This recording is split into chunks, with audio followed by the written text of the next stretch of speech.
So what exactly are tariffs? Who sets them?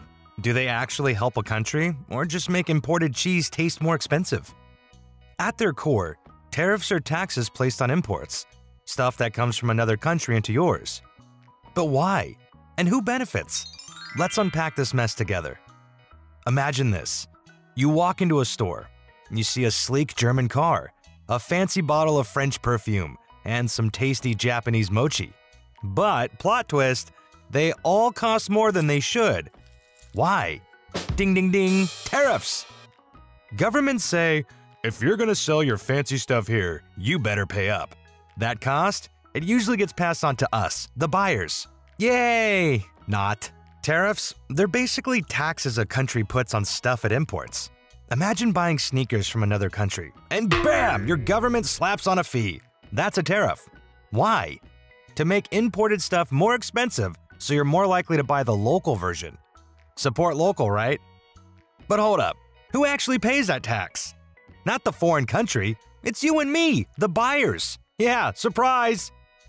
That punish the other guy tax often just makes things more expensive at the store. Oof, my wallet. So next time you're wondering why your $40 t-shirt made in Vietnam costs $65 in the US, remember, that's not just cotton. That's politics, economics, and centuries of history stitched into the price tag. So what's the point? Why do countries do this? To protect their own industries, to look tough, to gain leverage in trade talks. But, big but, it can backfire. Companies pay more for parts, prices go up, jobs can even disappear. Everyone's kinda losing, slowly, together. It's like a lose-lose staring contest. Now, here's where it gets spicy. Trade wars. Why does a trade war even start? Usually, it boils down to this.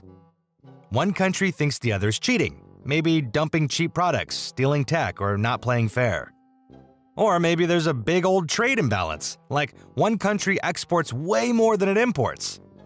Or it's just politics. Let's be honest, that's often the main dish. A leader might want to look strong by defending national interests. Translation, I'm gonna tax foreign goods and say I'm protecting our workers. Sounds patriotic, right? So what's the catch? Well, here's where it stings. Consumers pay more. That's you. That's me. Suddenly your fridge, your car, your phone, they're all more expensive because key parts are imported. Businesses suffer. Companies relying on foreign parts or global sales get crushed. Example, US farmers got hit hard during the previous US-China trade war. China stopped buying American soybeans, and what will it stop buying now? Jobs can vanish. Some industries might win in the short run, but many lose, especially ones tied to exports. Here's the catch. If one country uses tariffs too much, it can backfire. Countries stop trading, everyone gets poorer, supply chains break. Like, where's the new iPhone? Stuck in a port somewhere. And sometimes, countries make secret deals to avoid tariffs. These are called free trade agreements like NAFTA or the EU. We won't tariff you if you don't tariff us. It's like a global handshake. So what exactly is a trade war? Imagine two countries arguing over who's getting the short end of the trade stick. Instead of using words or, solving things like adults, they start slapping tariffs, quotas, and restrictions on each other's goods. It's like, oh, you tax my stuff? Cool, I'll double tax yours. And it escalates, fast, like Fast and Furious levels of fast. Except instead of car chases, we get rising prices, angry farmers, and panicking CEOs. So does anyone win in a trade war? Technically, no. But in politics, perception is everything.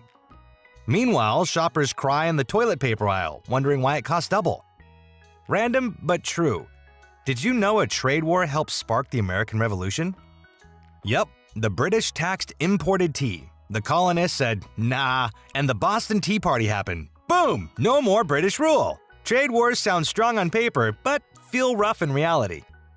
One study found the average American household paid $831 more per year during that trade war, just because of tariffs.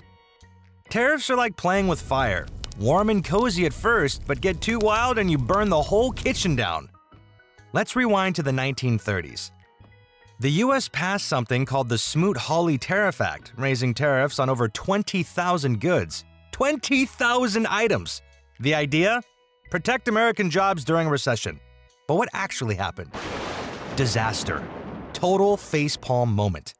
Other countries retaliated. Trade tanked. Exports dropped like a rock. Farms collapsed. Unemployment exploded. And just like that, the Great Depression went from bad to nightmare-level awful.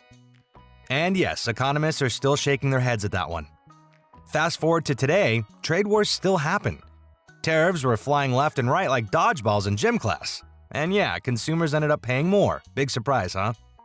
So next time someone says, let's just raise tariffs and protect our jobs, you can say, ever heard of the Great Depression, buddy? And just like that, you've unlocked one of the world's biggest secrets. Tariffs aren't just taxes. They're chess moves in a high-stakes global game.